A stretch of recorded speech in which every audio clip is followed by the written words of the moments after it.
kasama si Justin Di sa neto makibalita makialam matuto at magdesisyon Tama magdesisyon ang tama Skip the scroll and stream At every 36 news stream kasama si Justin Di sa neto makibalita makialam matuto at magdesisyon na tama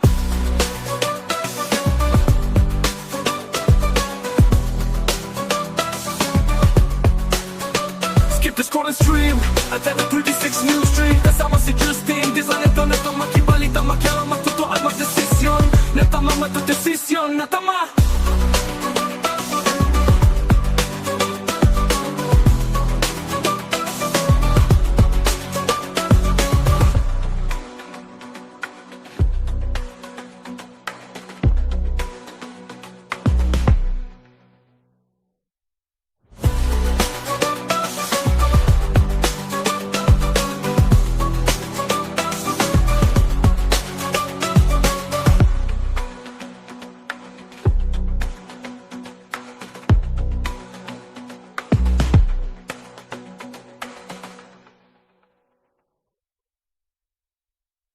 Balitang makatotoanan Balitang mapagkakatiwalaan Balitang may paggagamitan Skip the scroll and stream At every 36 news stream kasama si Justin Di sa neto makibalita makialam matuto at magdesisyon Tama magdesisyon ang tama Skip the scroll and stream At every 36 news stream kasama si Justin Di sa neto makibalita makialam matuto at magdesisyon na tama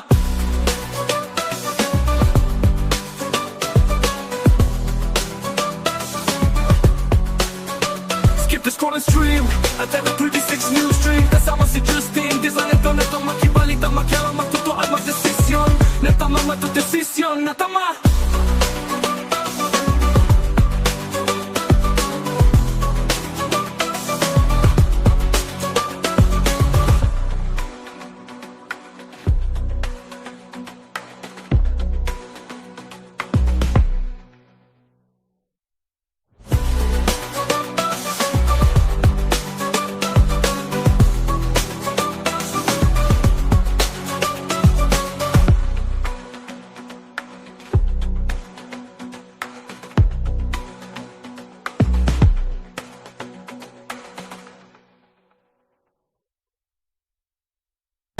Balitang makatotoanan Balitang mapagkakatiwalaan Balitang may paggagamitan Skip the scroll and stream At every 36 news stream kasama si Justin Di sa neto makibalita makialam matuto at magdesisyon Tama magdesisyon ang tama Skip the scroll and stream At every 36 news stream kasama si Justin Di sa neto makibalita makialam matuto at magdesisyon na tama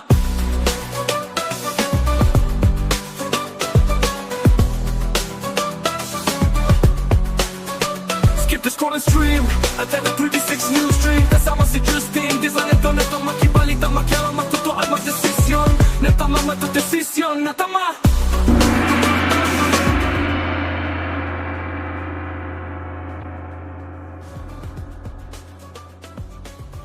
Ayan, may gong. Makialam, matuto at magdesisyon ng tama. Ito po ang CLTV 36 News Stream. Isang magandang umaga po mga karehiyon. Welcome ho sa inyong paboritong programa tuwing alas 10. Medyo na-late lang tayo ng konti. May troubleshooting lang sa technical.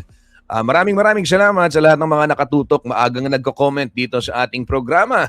Lalong-lalo ng ating kaibigan, Yoy Manalo. Ayan, maraming salamat, Yoy, sa iyong pagsuporta. Kumusta? Kumusta kayo dyan? Yung mga taga Santo Domingo, Minalin, Pampanga, lagi ring nakatutok dito sa ating programa. Pagbati rin sa pamilya Quiros ng Arayat, Pampanga at sa Mandap family dyan po sa San Simon. Kumusta kayo po, kabalen? Kumusta ho kayo, karehiyon? At araw ho ng Biyernes ngayon, ito inaantay ng marami itong weekend, ano? Pero bago yan, siyempre, makikibalita muna tayo sa iba't ibang mga kaganapan dito sa ating rehiyon. At sa ating bansa, si Zaldico, ayan, arestado na. At sino ba yung naghantay ng pagkaka-aresto po ni dating kongresista Zaldico, At Maya-maya ihahatid ko yung detalye ng balitang yan. At dito rin sa may etong exclusive report natin, ito pong sa NLEX. Ayan, speaking of NLEX, yung insidente ng pambabato. Abay, malaman ho ninyo, pang-apat na yan sa isang linggo lamang ayon ho doon sa biktima na ating nakausap. Base na rin po doon sa napuntahan niyang isang talyer na sa loob lamang ng isang linggo, 4 daw na katao yung nagpunta dahil biktima ng pambabato dyan sa North Luzon Expressway. Aminado naman ho yung pamunuan ng NLEX na nangyayari nga yung insidente ng mga pambabato na yan. Partikular ho dyan sa may area ng Tulaok at yung tulay sa may Bocaue. Kung kayo ho'y may kakilala o may kahalintulan na experience, pwede ho ninyong ibahagi at upang ma-compile din natin at maipadala sa mga kinaukulan o dahil hindi po biro kahit na trip-trip lang o kung ano man yung kadahilanan ay hindi biro yung ganitong mga insidente. Isipin mo yung babatuhin yung sasakyan mo habang tumatakbo ka sa isang super highway, di ba? At ito pong roll out ng ayuda. Ayan, sa Central Luzon mamaya makikibalita rin tayo. Kumustahin natin. At dyan sa bayan ng Binalin, Pampanga, ipapalabas ho yung Perry the Musical. Ayan, sa darating na May 10. Piyesta na po nga pong Monica. Etong Perry the Musical, marami nang naging pagtatanghal, di ba? Ilang beses na po umikot at maraming beses na natin silang na-interview rin sa ating programa. Yan, very exciting. Hindi nyo na kailangang lumayo. Ayan, para sa mga taga Binalin, Pampanga. Ito po yung pinagbibidahan ng Artis Santa Rita Teatro Kapampangan na idinirehe ng world-class Kapampangan talent. Kapwa natin Tomasino yan, si Andy Alves, nakasama ho natin dito rin sa CLTV 36. Sir Andy, yung programa niyang Spotlight, diba? Before JM, may Spotlight din si Sir Andy Alves dito sa CLTV 36.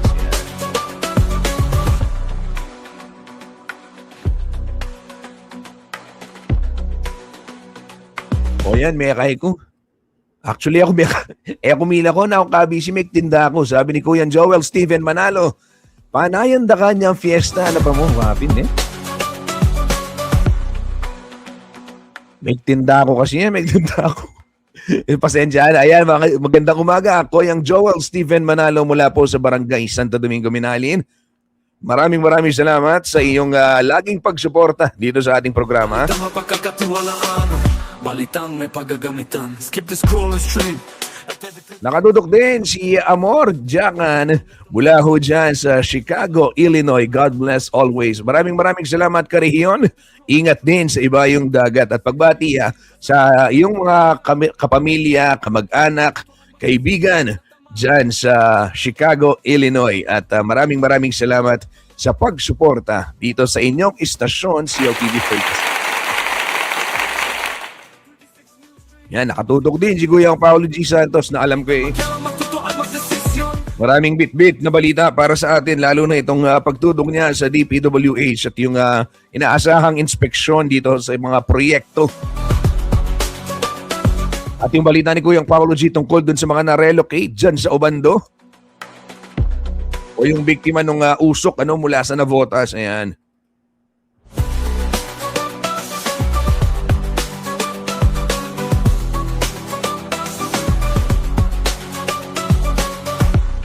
Pagbati rin kay Angel Francisco. Ayan, sabi niya, Thank God it's Friday. Maraming salamat. Hello, Angel. Kumusta? Kumusta ka?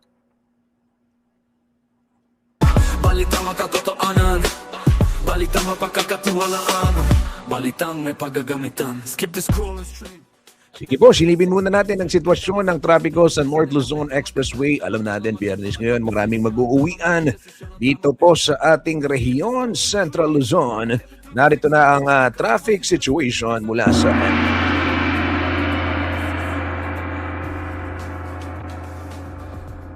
Dito muna tayo sa gawing Balintawak, Balintawak Toll Plaza going north para po sa mga patungo ng Central Luzon at Northern Luzon. Abay, maaga pa. Wala masyadong aberya dyan po sa portion ng Balintawak. And if you are headed south naman going to Metro Manila, maluwag din ho ang sitwasyon sa mga oras na ito.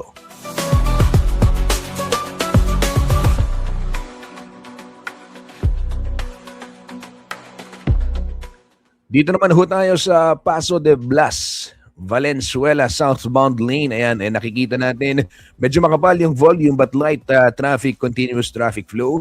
Ganyan din ho yung sitwasyon sa kabilang linya northbound. And dito sa Mindanao, Toll Plaza, maluwag ho ang daloy o yung wala masyadong pila dyan sa palabas ng Mindanao Avenue coming from NLEX o yung galing ka ng other side ng Metro Manila at ng lalawigan ho ng Bulacan. Balitang may pagagamitan. Skip the scroll and stream at every 36 news stream kasama si Justin. Maluwag din ang daloy ng trapiko dyan sa may Ligtong, may Kawayan. Same scenario sa Bocaue Toll Plaza, light traffic sa mga oras na ito. Light traffic din tayo, mga karehiyon. Dito po sa may portion naman ng Ciudad San Fernando na sakop po ng North Luzon Expressway. Skip the scroll and stream at every 36 news stream kasama si Justin. Di sa neto makibalita, makialam, matuto at magdesisyon. Natama matudesisyon, natama.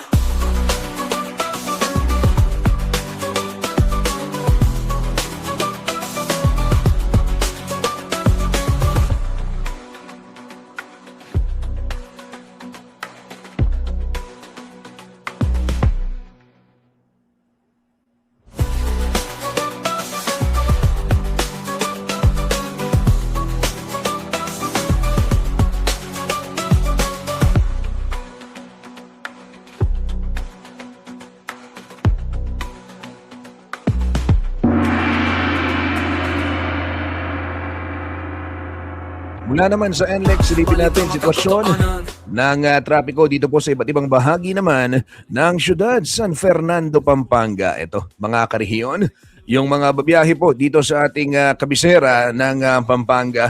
Narito po ang aasahan ninyong sitwasyon ng mga pangunahing kalsada. Live ho ito mula sa Command Center ng City Public Order and Safety Coordinating Office o CPOSCO.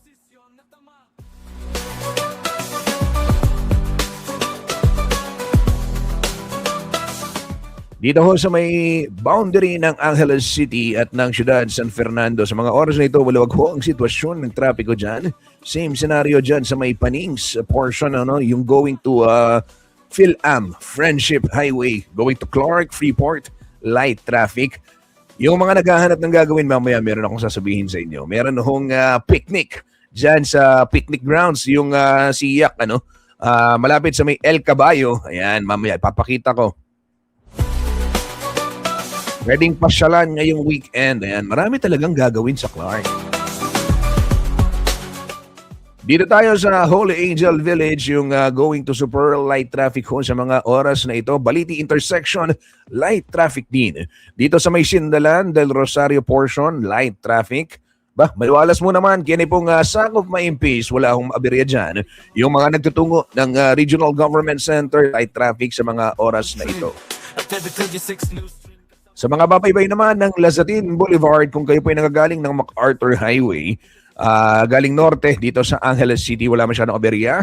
Diyan sa portion na yan, maluwalas mo naman, maluwag na maluwag din sa may Macabacle, Dolores at sa may tapat ng Jose Bilingad Memorial General Hospital. Light traffic din ho tayo sa may San Fernando, downtown. Skip the scroll and stream at every 36 news stream kasama si Justin. Di sa neto makibalita, makialam, matuto at magdesisyon. Natama matudesisyon, natama.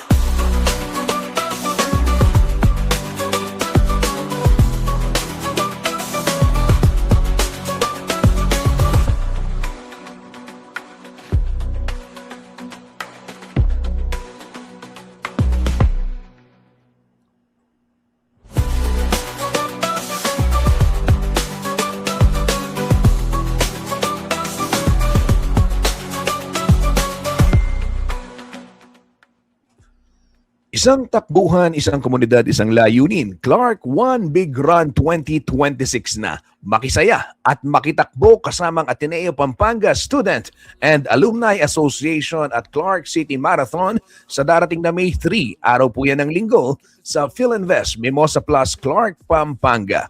Hindi lang ito isang karera. Ito'y pagkakaisa para sa kabutihan. Mag-register na at isearch ang Clark One Big Run sa Facebook.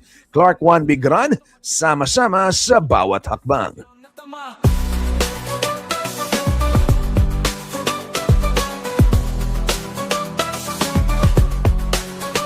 Skip the scroll and stream at the 36 News Stream. Kasama si Justin. Di sa neto makibalita, makialam, matuto at magdesisyon. Natama, matudesisyon, natama.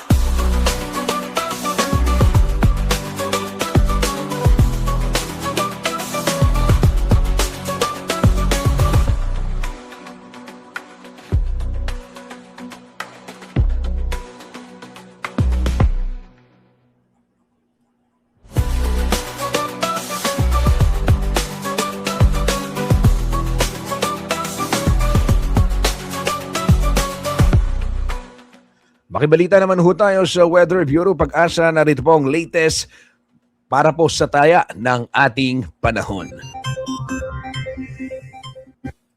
Magandang umaga at happy Friday sa ating lahat. Ito po ang ating latest weather update ngayong Friday, April 17, 2026. Ngayong araw magpapatuloy po ang maaliwalas na panahon sa buong bansa. Especially dito sa may northern at sa may central Luzon, patuloy pong umiiral itong ridge ng high pressure area o yung extension nitong high pressure area na magdadala ng mas mababang tsansa ng mga pag-ulan. Samantala sa may southern Luzon, Visayas at Mindanao, possible pa rin naman mga isolated rain showers o yung mga thunderstorms. At ngayong araw, binabantayan pa rin po natin itong bagyo na nasa labas ng ating PAR, itong si Typhoon Sinlaku na nasa layong 2,485 kilometers sa silangan ng extreme northern Luzon. Hindi na po ito papasok ng ating PAR at hindi na direktang makakaapekto sa ating bansa.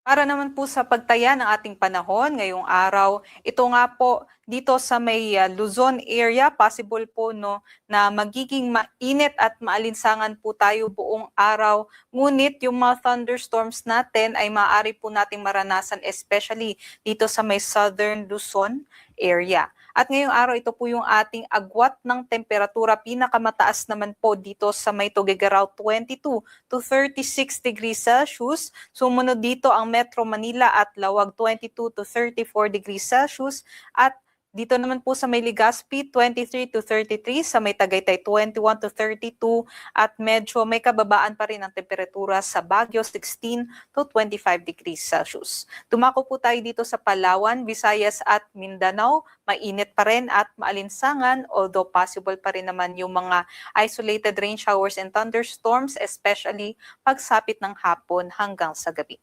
Ito po yung ating mga agwat ng temperatura. May tatlong mga lugar po dito na maaaring makaranas ng hanggang 34 degrees Celsius na temperatura. 24 to 34 po sa may Zamboanga, Davao at 25 to 34 naman sa may Tacloban at dito rin po sa may Puerto Princesa City. Hanggang 33 degrees Celsius naman po ang mararanasan dito sa Kalayaan Islands at maging dito sa may Iloilo, sa Cebu 25 to 31 at maging dito sa may Cagayan de Oro 23 to 31 degrees Celsius. Itong mga temperatura ay temperatura lamang po ng hangin, iba pa po yung heat index o yung init factor o damang init. Kahapon nga po nakapagtala tayo ng 37 to 38 degrees Celsius na heat index sa may Metro Manila, habang nasa may danger level naman po 42 degrees Celsius ang naitala natin sa may Borongan, Eastern Samar. So yung heat index po, pinagsama na po yan na epekto ng init ng ating hangin, maging yung halumigmig o yung ating moisture sa hangin. So mas moist po yung hangin natin o mas maalinsangan, mas magiging mainit din po yung ating pakiramdam. At para ngayong araw, ito po yung ating forecast na heat index. Sa Metro Manila, 37 to 39 degrees Celsius, nasa extreme caution category pa rin po tayo. Habang dito naman po sa may Borongan, Eastern Samar, maging sa may Cotabato City, Maguindanao, ay nasa danger level pa rin po sila, 42 degrees Celsius. Yung danger level po ay yun po yung mga lugar na maaari pong makaranas ng init ng temperatura na kung magbabad po tayo sa init, especially between 10 a.m. to 4 p.m. ay maaari po tayong makaranas niya ng heat exhaustion, heat cramps, and also on worst cases ay maaari pong makaranas ng heat stroke. So doble ingat po sa ating mga kababayan, magdala po tayo ng tubig at maging ng payong panangga po sa init o sa sikat ng araw. Para naman po sa kalagayan ng ating karagatan ay wala naman po tayong nakataas na gale warning sa anumang baybaying dagat ng ating bansa. Although dito po sa may silangang bahagi ng ating bansa ay maaari po tayong makaranas ng katamtaman hanggang sa maalon na karagatan na delikado pa rin po sa mga maliliit na sasakyang pandagat. Doble ingat pa rin po sa ating mga kababayan. Sa Kalakhang, Maynila, ang araw po ay sisikat mamayang 5:41 a.m. at lulubog naman po mamayang 6:10 p.m. Para sa mga karagdagang impormasyon, bisitahin po ang ating mga social media accounts sa X, Facebook at sa YouTube. At para sa mas detalyadong impormasyon, bisitahin naman po ang ating website pag-asa.dusd.gov.ph at panahon.gov.ph. Muli ito po si Lian Loreto. Happy Friday po sa ating lahat.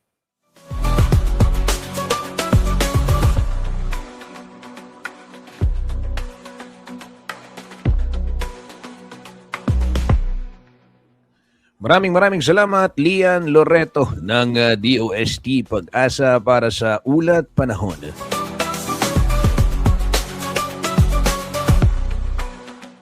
Pagbati kay Angelo Redaha mula sa Malolos City, Bulacan. Nakatutok na dito sa ating programa sa niya. Thank God it's Friday. And maraming salamat for sharing our live streaming. Angelo Redaha, maraming salamat. Ingat lagi at anong plano mo ngayong weekend? Laging mag-iingat. At huwag masyadong magbibilad sa mainit na sikat ng araw.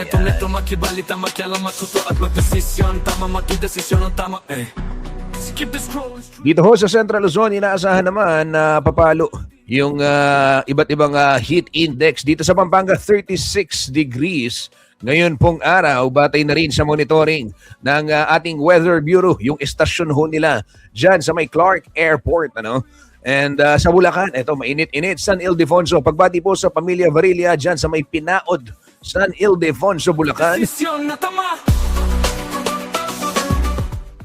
At marami sila dyan, nakatutok din dito sa ating programa. Shout out Varilla family ng San Ildefonso, Bulacan.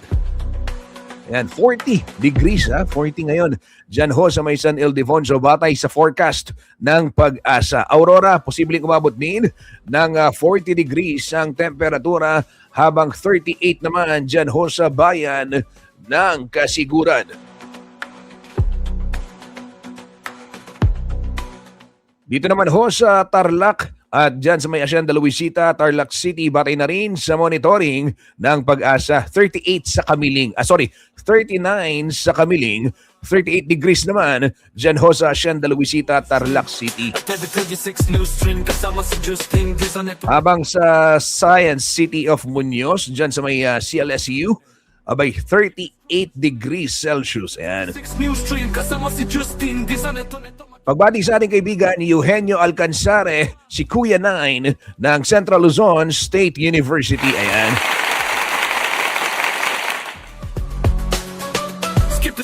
Sa mga nakatutok sa atin dyan mula sa CLSU, ayan, anong paborito niyong binibili kay Kuya Nine? Yung kanyang mga panindang kakanin sa kanyang bisikleta. Kilala ni Mon yun Mon, kilala mo si Kuya Nine? Nagbebenta ng karyoka, ng turon, dyan sa CLSU. Oo. Minsan iniiwanan niya yung kanyang bisikleta, parang honesty store, para ho sa mga gustong magmerienda ng mga bata, estudyante ng Central Luzon State University. Dito ho sa Zambales naman, posibleng umabot ng 38 degrees, habang sa Subic 37, ayon ho yan sa Pag-asa.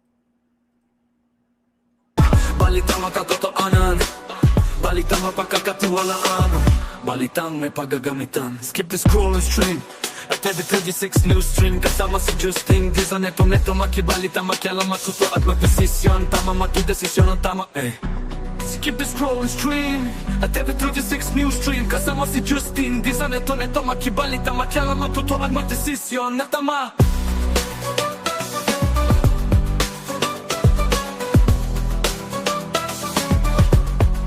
Ito, update lang doon sa traffic situation sa may syudad ho ng San Fernando na itanggal na o naalis na yung nasirang SUV o yung na tumirik na SUV dyan sa may boundary ho ng San Fernando at Bacolor at as of 10:25 o kanina. Kasi kanina bandang alas 10 medyo may pagbigat ho ng daloy ng trapiko dyan. Natanggal na ho yung tumirik na sasakyan. Naialis na sa tulong ng Siposco, ayan, at unti-unti na hong bumabalik sa normal yung daloy ng trapiko. Oo, yung mga nandyan kanina, no, yung nadaan siguro kayo, nakita ninyo yung traffic from San Fernando going to Bacolor, Guagua. If you are sa may Jasa portion, yung boundary, meron hong SUV na tumirik, pero as of 10:25, batay na rin sa ating monitoring, naialis na po at balik normal na yung daloy ng trapiko sa nasabing lugar. At every 36 news stream, kasama si Justin Di sa neto makibalita, makialam, matuto at magdesisyon. Tama magdesisyon ang tama Skip the scroll and stream at every 36 news stream. Kasama si Justin Di sa neto makibalita, makialam, matuto at magdesisyon na tama.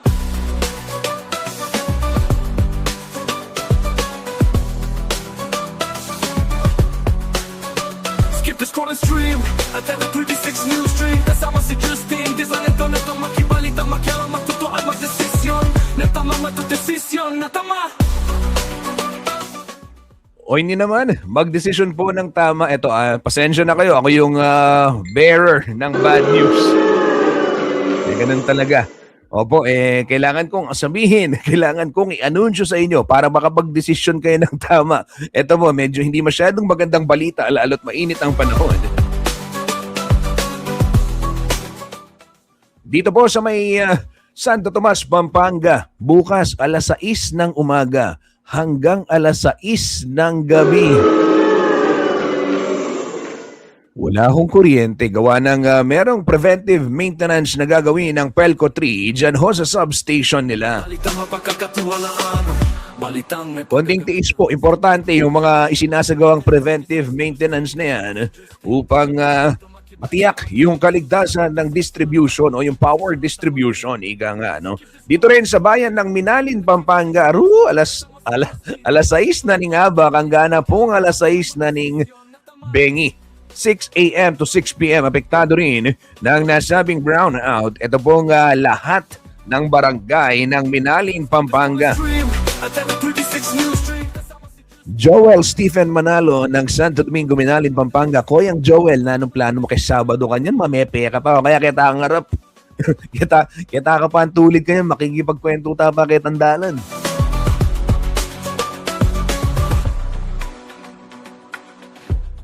Apektado rin ho ng nasabing scheduled power supply interruption. Ito pong bayan ng San Simon, Pampanga. At lahat po ng barangay, maliban lamang itong G-Star Total, New Hope, Tulaok, San Jose, San Miguel, Santa Cruz, Duyong, Concepcion, at itong CDCP to San Simon Bus Terminal ay makakaligtas, ika nga, dito po sa scheduled power interruption. Balitang mapagkakatiwalaan, balitang may paggagamitan. Skip the scroll and stream at every 36 news stream. Kasama si Justin Di sa neto makibalita, makialam, matuto. Ito naman, ongoing ho ngayon, nagsimula kaninang alas 8, tatagal hanggang alas 4 ng hapon.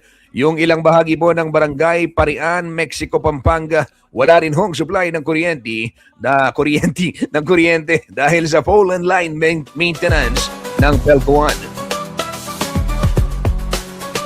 Skip the scroll and stream at every 36 news stream.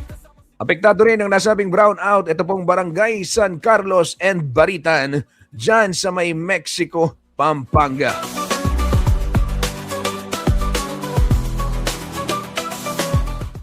Ito, bukas naman ho ito, araw ng Sabado, alas 9 ng umaga hanggang alas 11 ng umaga. Diyan sa Barangay Tabon, Mabalacat City, Pampanga, mawawalan ho ng supply ng kuryente. Merong itatap na low voltage yung Pelco 2, diyan sa area na yan.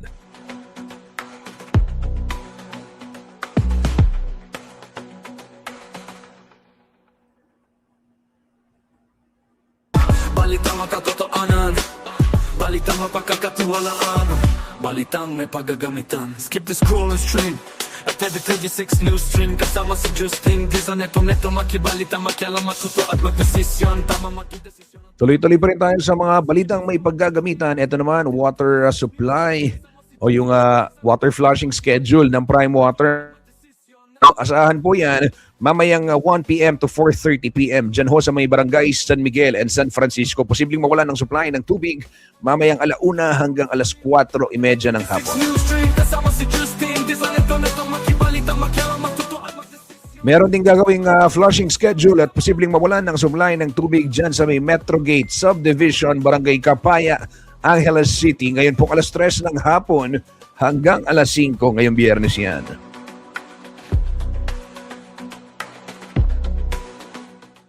Mawawalan din ang supply ng tubig dyan ho sa may Canida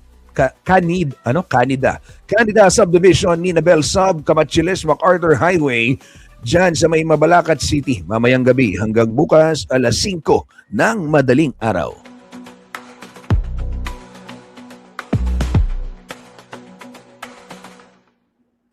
Mawawalan din ho ng supply ng tubig April 17 o mamayang gabi 10:00 ng gabi hanggang bukas 2:00 ng madaling araw sa Bagong Silang, Northville,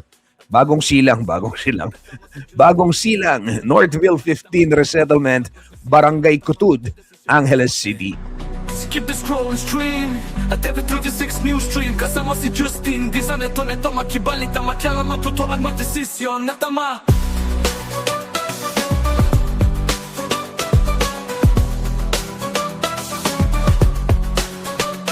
The scroll and stream at TV36 News Stream. Kasama si Justin Dizon, neto makibalita, makialam, matuto at magdesisyon na tama, matudesisyon na tama.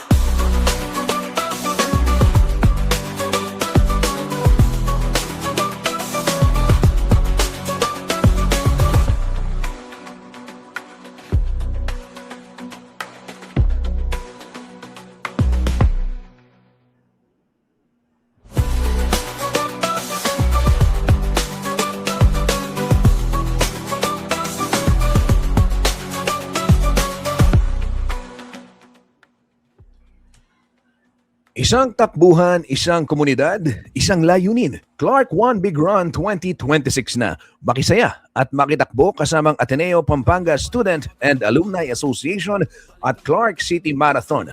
Ngayon pong May 3 yan, araw ng linggo sa PhilInvest Mimosa Plus, Clark, Pampanga. Hindi lang ito isang karera. Ito'y pagkakaisa para sa kabutihan. Mag-register na, i-search ang Clark One Big Run sa Facebook. Clark One Big Run, sama-sama sa bawat hakbang. Balita, makialam, matuto at magdesisyon na tama.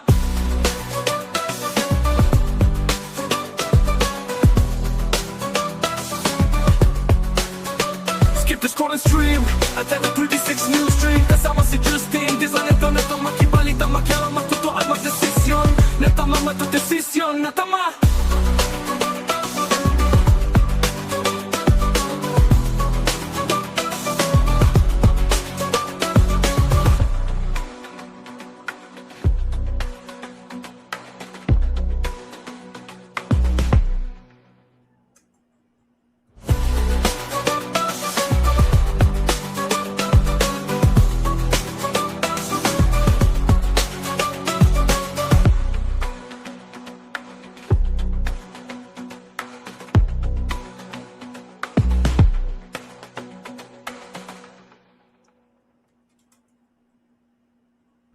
Balitang makatotohanan, balitang mapagkakatiwalaan, balitang may paggagamitan. Skip the scroll and stream at TV36 News Stream. Kasama si Justin Dizon, neto makibalita, makialam, matuto at magdesisyon. Tama, matudesisyon ang tama, Skip the scrolling stream at every 36 news stream. Kasama si Justin, di sa neto makibalita, makialam, matutuan, magdesisyon na tama.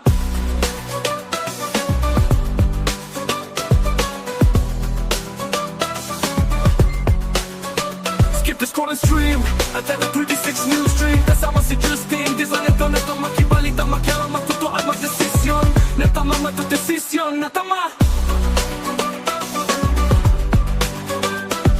Isang magandang umaga kay Marie Tiffany Hover. Nanonood po siya mula sa Iloilo City. Maraming salamat. Nakakataba talaga ng puso pag yung mga nanonood din sa atin ay galing sa labas ng Central Luzon. Ibig sabihin, hindi lang po yung mga karehiyon natin, yung nakikipagkwentuhan sa atin, kahit yung mga kababayan natin mula po sa iba't ibang rehiyon dito sa ating bansa.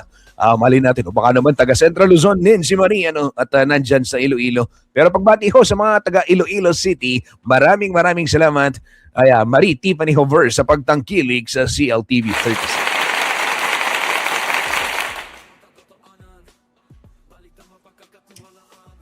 Balitang may paggagamitan. Skip the scrolling stream at every 36 news stream. Kasama si Justin, di sa neto makibalita, makialam, matuto at magdesisyon. Tama, magdesisyon ang tama.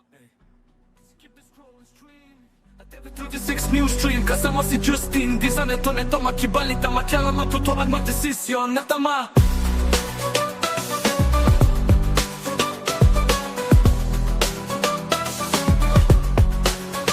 Skip the scrolling stream at every 36 news stream. Kasama si Justin, di sa neto makibalita, makialam, matuto at magdesisyon na tama, magdesisyon na tama.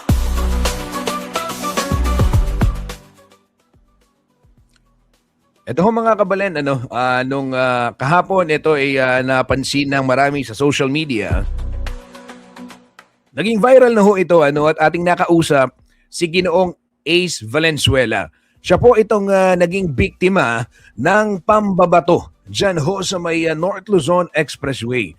At doon sa ating video makikita na ito sa ngayon sa kasalukuyan kakapost kahapon meron ng 1.3 thousand interaction.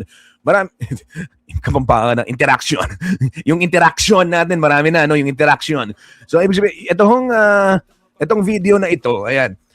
Marami hong mga nagko-komento, may mga nakaranas din ng same scenario o di kaya naman one way or the other may kaibigan sila, may kapamilya sila, may kaanak sila na naging biktima rin ng ganitong klaseng ewan ko kung anong matatawag dito yung panty-trip o yung sinasabing pambabato mula ho sa mga tulay dyan sa NLEX. Ito hong ating nakausap. Ito, pakinggan natin yung kanyang kwento upang sa gayon maging maalam din tayo at para for public awareness at sana yung mga kinaukulan kasi I believe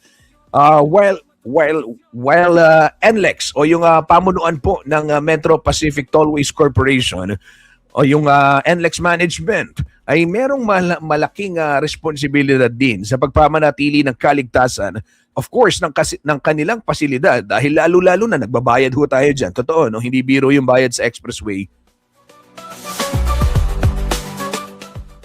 Ay meron din hong papel, ito hong mga barangay at local government kung nasaan etong mga tulay na ito dahil yung tulay kung tutuusin bahagi rin naman ng barangay, di ba? At mga taga-barangay din naman yan. So dapat merong community coordination kung tawagin. Pakinggan ho natin itong kwento ni Ace Valenzuela. Siya ho yung naging biktima ng pambabato dyan ho sa NLEX. Paglilinaw lamang yung unang version po ng story ito, nabanggit natin na Tulaok Bridge nangyari yung insidente. But upon verifying at binalikan din ng mismong biktima o po yung na-interview natin itong tulay kung saan nangyari yung insidente at kinumpirma natin sa NLEX management at doon sa mga iba pang mga ekspertong nagdaraan dyan sa kalsada.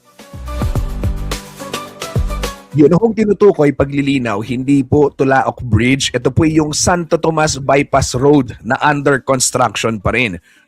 So na-correct na po natin yung detalyeng yun. Pakinggan ho natin itong kwento ni Ace Valenzuela. Ay, nawala ba yung audio ko? Ayan. Hanggang ngayon, wala akong audio.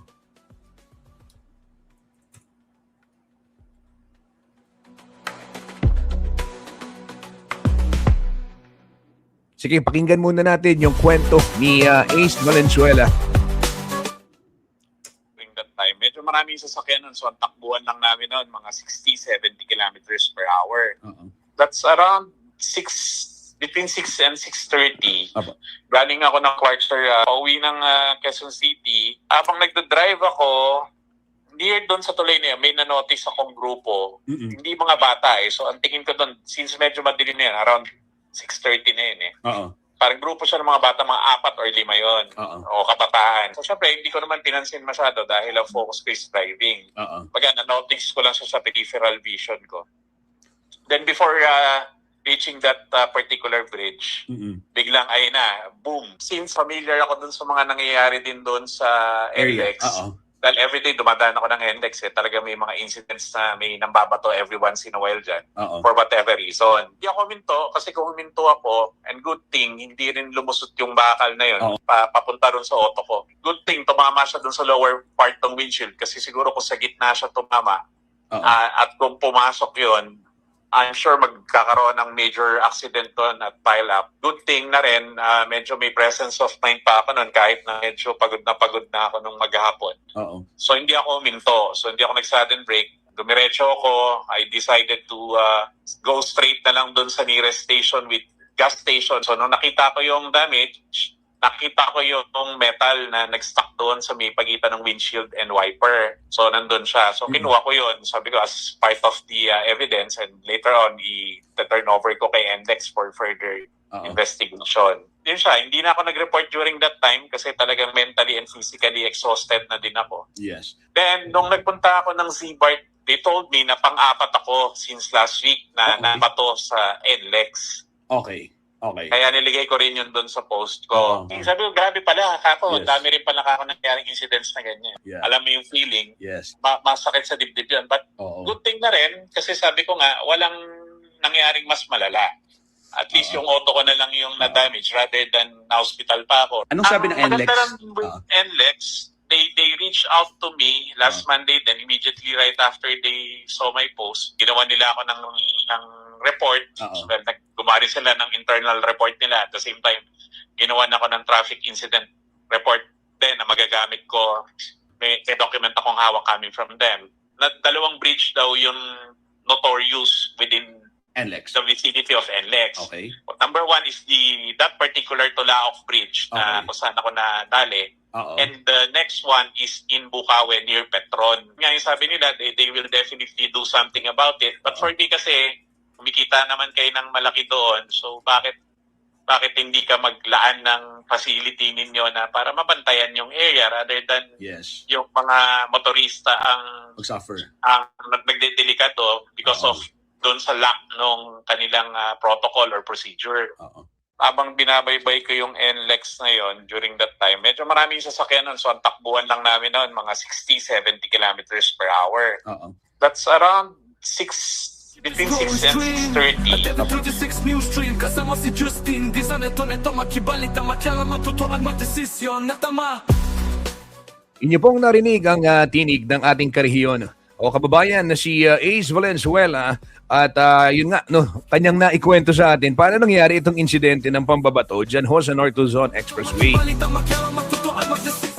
Ulitin ko lamang hindi po ito first time mangyari. Mismong NLEX Corporation na ho ang nagsabi at madalas nilang ma-monitor yung insidente na yan dyan sa may, kaya natin nabanggit, Tulaok is one and yung Bukawe Bridge. Dyan ho madalas mangyari yung insidente ng pambabato. Ito hong biktimang ating nakausap, napuruhan po yung kanyang, yung windshield ng kanyang sasakyan na mahal niyang iniingatan. Siyempre naman lahat tayo. Kahit gamit lang yan. Of course, pasalamat ho tayo. Mahusay magmaneho itong si Sir Ace Valenzuela. Kasi sa takbo mong yun, actually, at kung wala ka, kahit mahusay ka magmaneho, yung presence of mind, importante talaga yan. Isipin mo, kung kinabig mo sa taranta mo, o kung nag-sudden break ka sa taranta, di ba?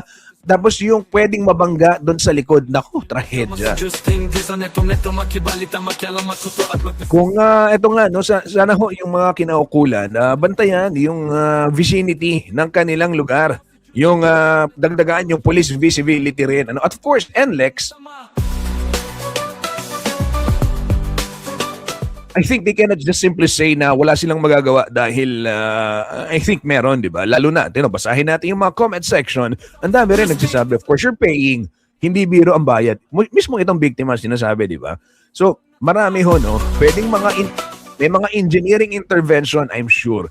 At security interventions na pwedeng i-explore para hindi na po maulit itong incidenting ito. Actually, kahit mabawasan man lang yung madalas na pangyayari, isipin ninyo, alam na nila at tukoy nila yung notorious area, Tulaok and Bocaue as per NLEX, madalas mangyari yung mga pambabato. Kung kayo ay nakaranas ng kaparehas na senaryo mangyari lamang, i-post, i-comment, ipadala sa amin ang inyong naging karanasan upang maipon din natin yan at maibigay din sa pamunuan ng NLEX at sa mga kinaukulan sa otoridad, lalo na sa PNP, Skip the scroll and stream. para po pagbasihan ng kanilang magiging tugon dyan sa nasabing usapin. Desisyon ang tama, eh. Skip the scroll and stream. At TV36 News Stream. Kasama si Justin. Di sa neto makibalita, matyala matutuan magdesisyon na tama.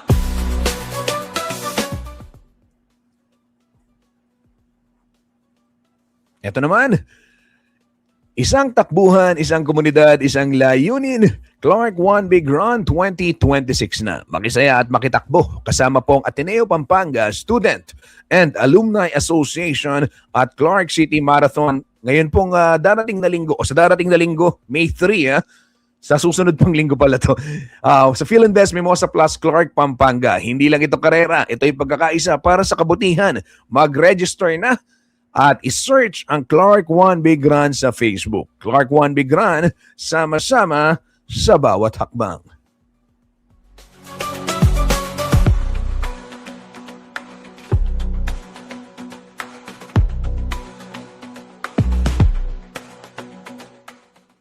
Kabalan, magpapaalam na po si Kuyang Justin. Maraming salamat sa lahat ng mga tumutok dito sa ating programa. Yung mga nakipagkwentuhan dito sa atin. Maraming salamat kay No Joseph Cleofe, Marie Tiffany Hover ng Iloilo City, watching down from City Hall. Angelo Redaha, maraming salamat. Paulo G, ako si Kuya Paulo G, bumisita kanina. Amor Diacanan o Diacan ng Chicago, Illinois. God bless you po. At si Joel Stephen Manalo ng Santo Domingo, Minalin, Pampanga. Yoy Manalo, yoy! Kumusta ka? Ayan, nakatutok din at nanood din sa ating programa. Muli, maraming salamat po sa ngalan po ng buong puwersa ng CLTV 36 News and Current Affairs para ho sa mga balitang makatotohanan, balitang mapagkakatiwalaan at balitang may paggagamitan. Justin Dizon po. Maraming salamat and happy weekend, everyone.